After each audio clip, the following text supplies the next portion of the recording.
That's a nice adjustment.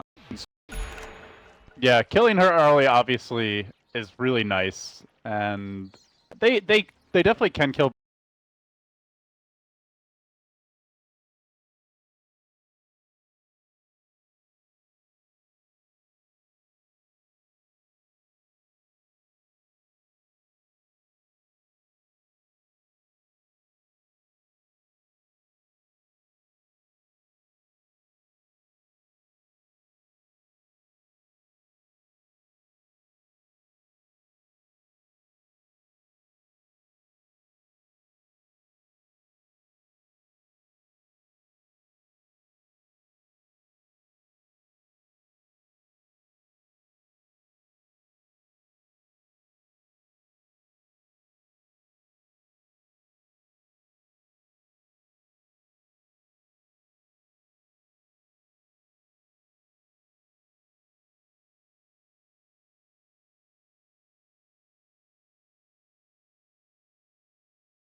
longer.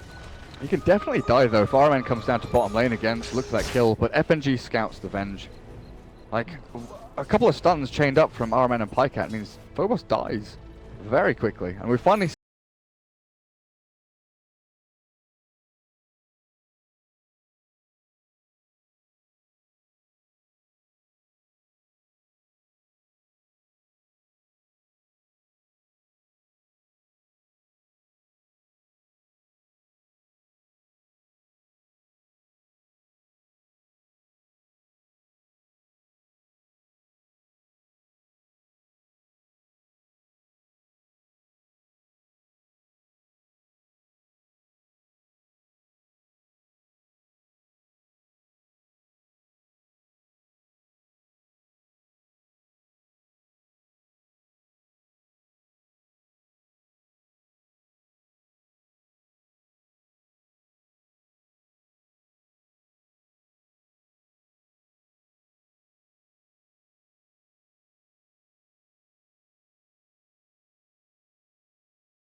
They're in good shape now. So Phobos actually the one being pursued. He's gonna have to web his way to the south. Pycat popping the Pulse Nova to clear out some creeps. Won't quite find the Brood. and was very nearly next to that Brood Mother to cancel that kind of free pathing over the trees, and maybe that would have killed him. Things are looking quite good for Navi. They're dealing with the Brood. They're actually pushing with the Enigma Venge.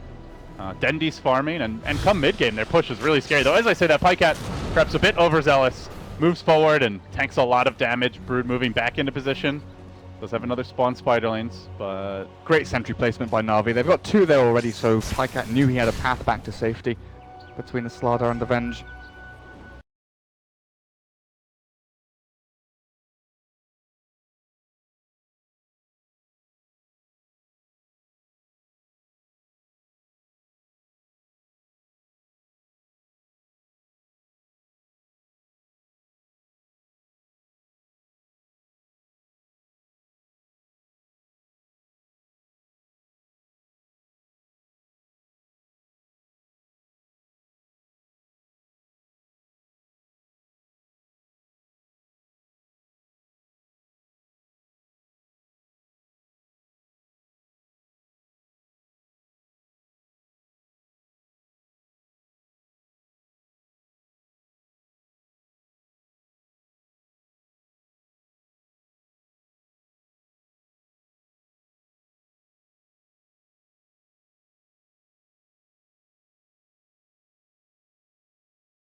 Let's suppose that you're writing a really important email to a colleague.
Or a post on Have a great hero to give vision for that glimpse with the Night Stalker, so definitely some good long range pick-off potential there.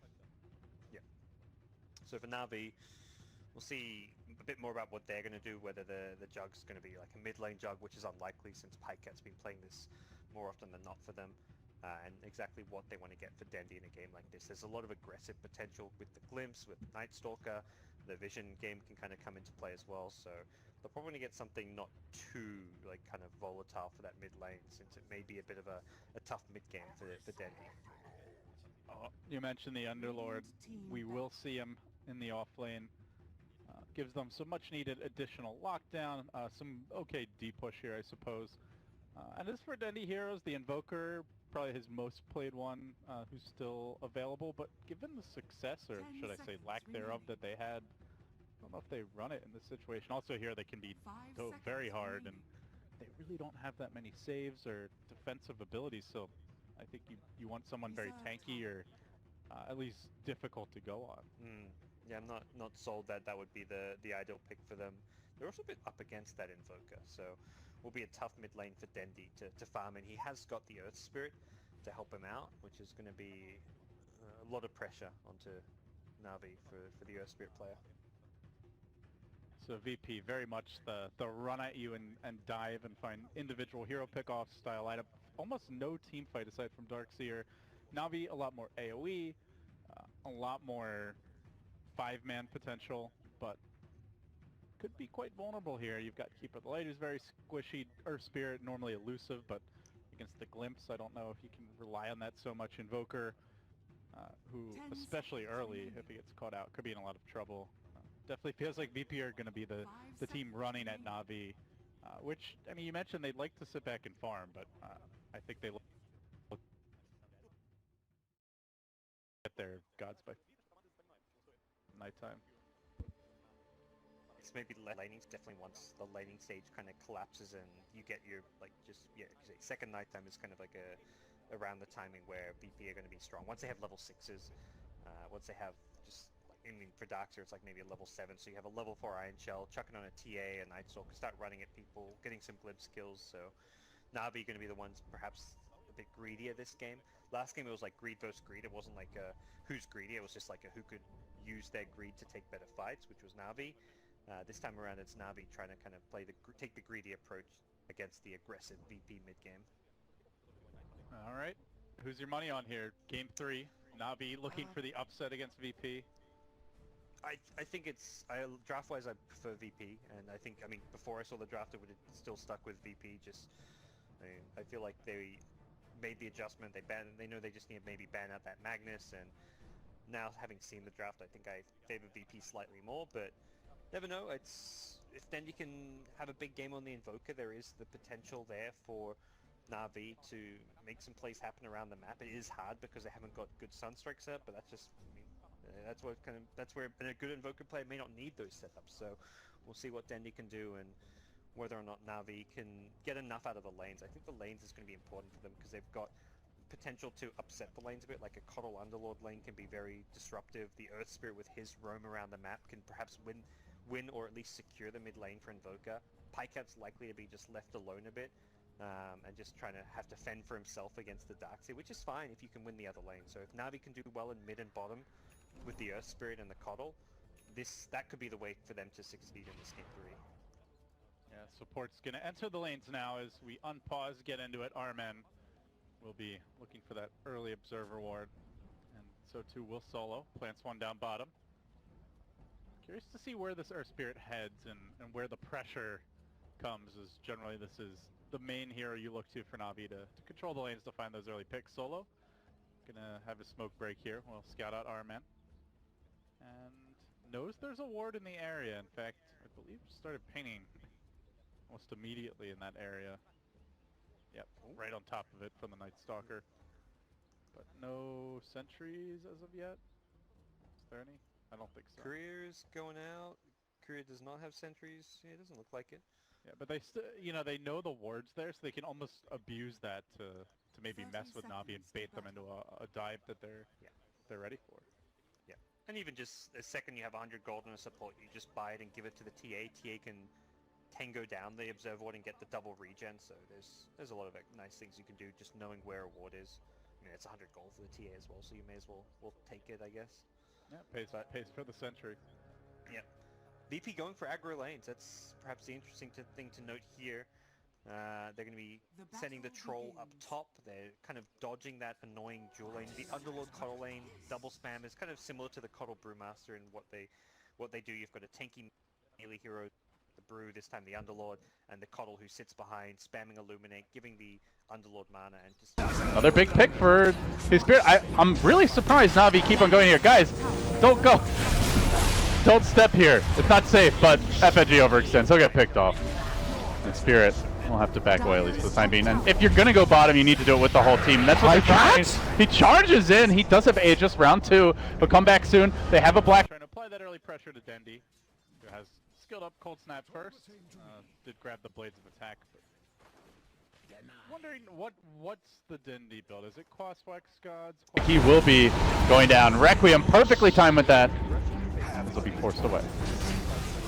Pycat died so quickly. That weave up on him and then the shadow wave with a couple of physical right clicks. He just went from 100 to 20% HP within a split second.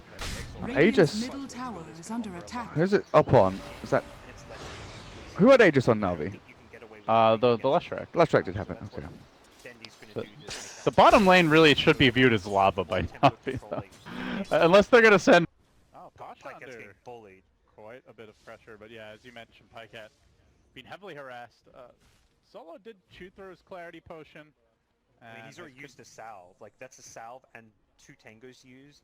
He's got 2 tangos left, but he's gotten 3 CS and used a salve and 2 tangos. This is a terrible lane for Pycat. And the bullying also a bit in the mid lane as Dendi sits only 4 and 2. Not an easy lane to CS, especially if you are going for the Quaswex build.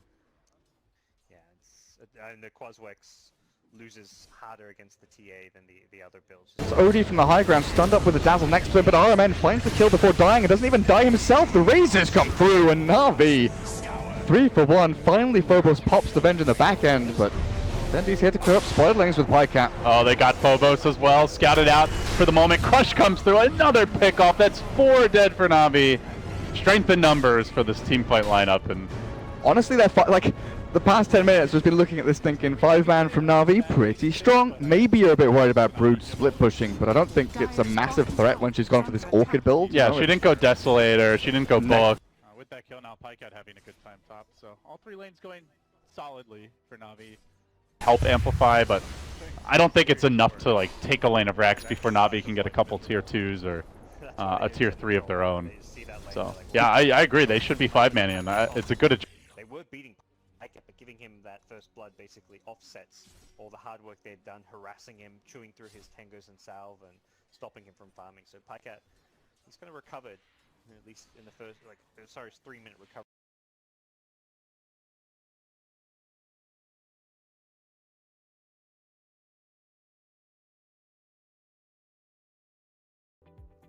It's final exams week, and that means 2 things. And speaking of BKBs, That's Dendy with one of his own, so he's got 2 mobility items. Shadow Blade kind of doubles up as a split push item as well if he needs it to be. And the magic immunity against initiations.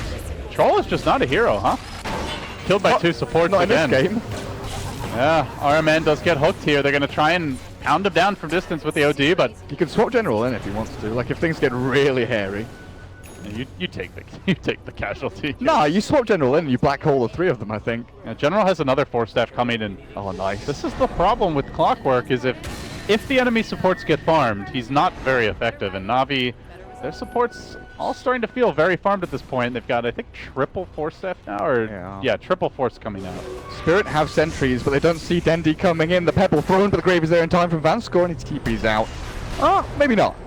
Maybe not. But the Slaughter coming in to crush him up. I Nice think you play go by high ground Dendy. now. Dire's middle This is the potentially lane of Brack. Spirit gonna have a tough time defending. They have no dazzle. Their Yeah. deep push is very underwhelming. We talked about it towards the end of the draft that Navi were looking like a pushing lineup, and Spirit not very well equipped to directly stop a push head on. They try for the split, but Brood not even at the tier 3. Navi already banging at the front door. They knock down the tower. They turn onto the melee rack. Spirit need to muster a defense. FNG hook cooling down in 3, but he's just hooking into certain death, and while he's hesitating, BZZ is caught. Swapped, Astral defensively used, but they're going to drop the Midnight Pulse. They blow him up. God. Pycat just nuking him to smithereens, and now straight onto the top lane. This is looking like 2 lanes. Quite possibly the game they'll send one home, the Enigma, to slow down the push, and as soon as that Enigma retreats, in Good jumps pause. FNG. The roll in, but yeah, they're gonna try and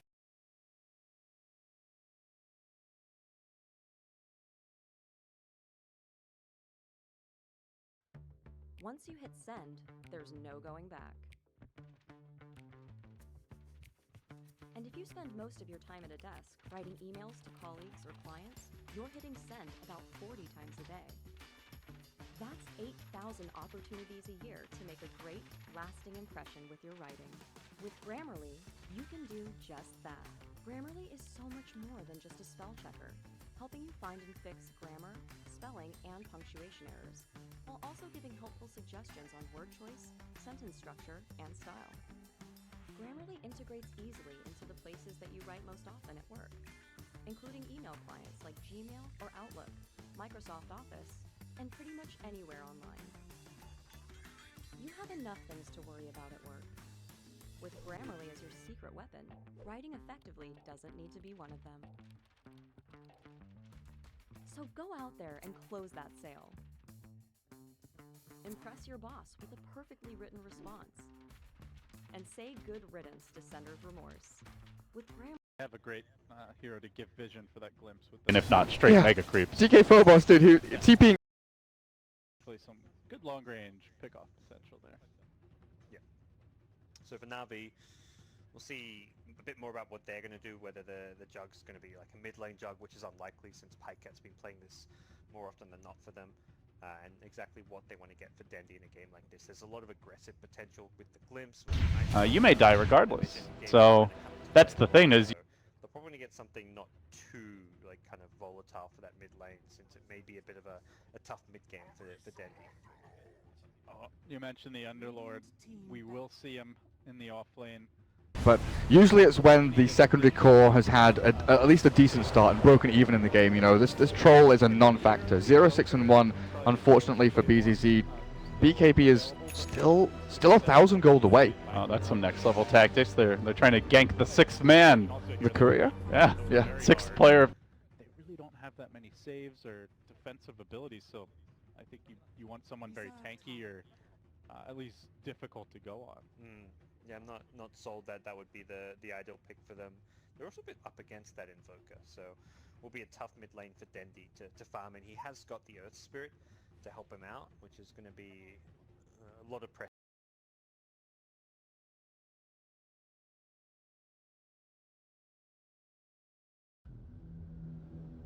Sheep never realize there's a wolf around until it's too late. Then they do exactly what the wolf expects them to do. They run into each other. We were thinking the same thing, so they must feel confident that they don't rate Tinker highly, think they have the rest to deal with it, because banning like the Queen of Pain over it, not banning in the second stage, to me is a bit like that. That to me is a surprise, but definitely something where Puppy, of course, has done his homework and is well prepared for dealing with a Tinker. Yeah, I mean, let's put it this way. If you're in Team Secret's position, 5th ban, would you have rather dealt with the Queen of Pain on Navi's side than last pick Tinker? Yeah. I mean, I personally would. I just keep as someone who mostly plays the carry role, I absolutely hate versing Tinker. So. I mean, and I'm with you bit on that one. biased. If I was in Puppy's shoes, which Wexord build from Invoker, where he's very alacrity